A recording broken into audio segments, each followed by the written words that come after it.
मायानगरी मुंबई में माहिम तट से 2 दिसंबर 2019 के दिन मुंबई पुलिस को एक सूटकेस मिला।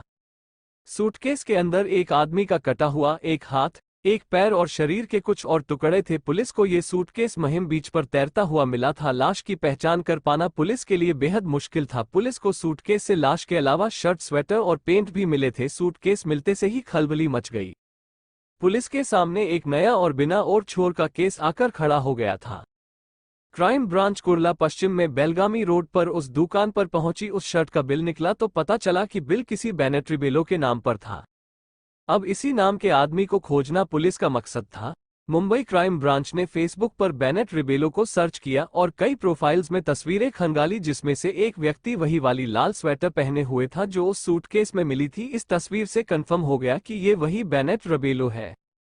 फेसबुक आईडी से पता चला कि वो म्यूजिशियन था और गिटार बजाता था। उसने अपने फेसबुक अकाउंट पर अपना विजिटिंग कार्ड भी अपलोड किया था।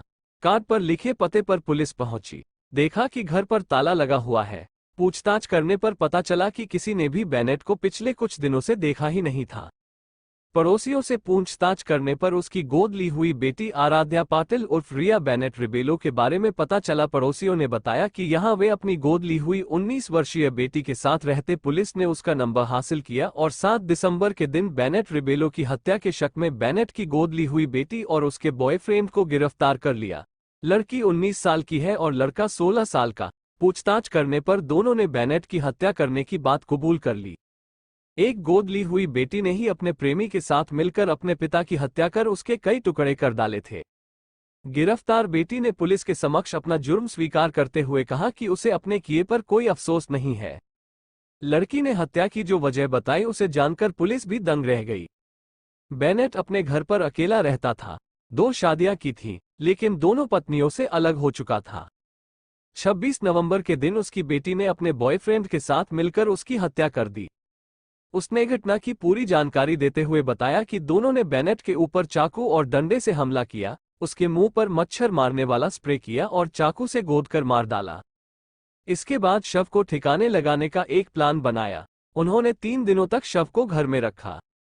इस दौरान रिबेलो की बेटी और बॉयफ्रेंड फ्लैट पर ही मौजूद थे। उन्होंने तेज धार वाले 4 चाकुओं से शव को छोटे छोटे टुकड़ों में काटा।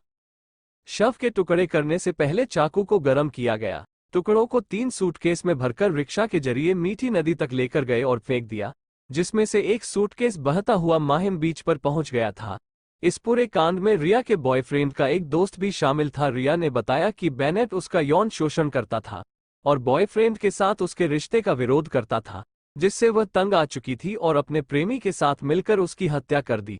पुलिस ने बांद्रा कुर्ला कॉम्प्लेक्स इलाके के पास मीठी नदी से दूसरे सूटकेस को भी बरामद किया। बाद में पुलिस ने इस मामले में तीसरे आरोपी को गिरफ्तार किया। पुलिस की गिरफ्त में आए इस तीसरे आरोपी का नाम अली उमर मियां चाउस है।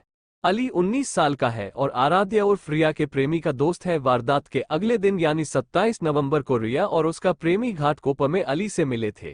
दोनों ने अली को बेनेट की हत्या कर दिए जाने की बात कही, फिर उससे लाश के टुकड़े करने के लिए चौपा का इंतजाम करने को कहा।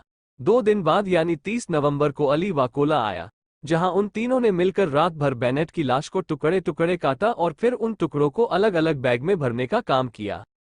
अली ने पुलिस को बताया कि उसने बेनेट के काटे हुए धड़ को बैग में भरने के बाद उसको टेप से लपेट दिया था। साथ ही उसने लाश को ठिकाने लगाने के लिए जरूरी सामान की खरीदारी में उन दोनों की मदद भी की। दोनों के साथ उसने बेनेट के घर के पास मौजूद एक दुकान से सूटकेस व अन्य सामान खरीदे। इसी सूटकेस में लाश के टुकड़ों को भरकर वे तीनों मीठी नदी में फेंक आए थे। 26 नवंबर को बेनेट रिबेलो का कत्ल किया गया था। 27 नवंबर को उसकी लाश के 8 टुकड़े किए गए। इसके लिए 4 चाकू लाए गए। रिबेलो के किचन में इन चाकुओं को गैस चूल्हे से गर्म कर उसके शरीर के अलग अलग हिस्से को काटा गया। कुछ हिस्सों को एक सूटकेस में रखा गया। बाद में मुंबई के अलग अलग जगहों पर उसकी बॉडी को फेंका गया। सूटकेस में रखे शव के कुछ टुकड़े पुलिस को जांच के दौरान मिले थे।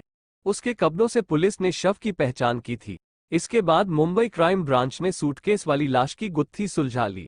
आज की ये हिंदी क्राइम कहानी आपको कैसी लगी? आप कमेंट बॉक्स में अपने विचार लिख सकते हैं।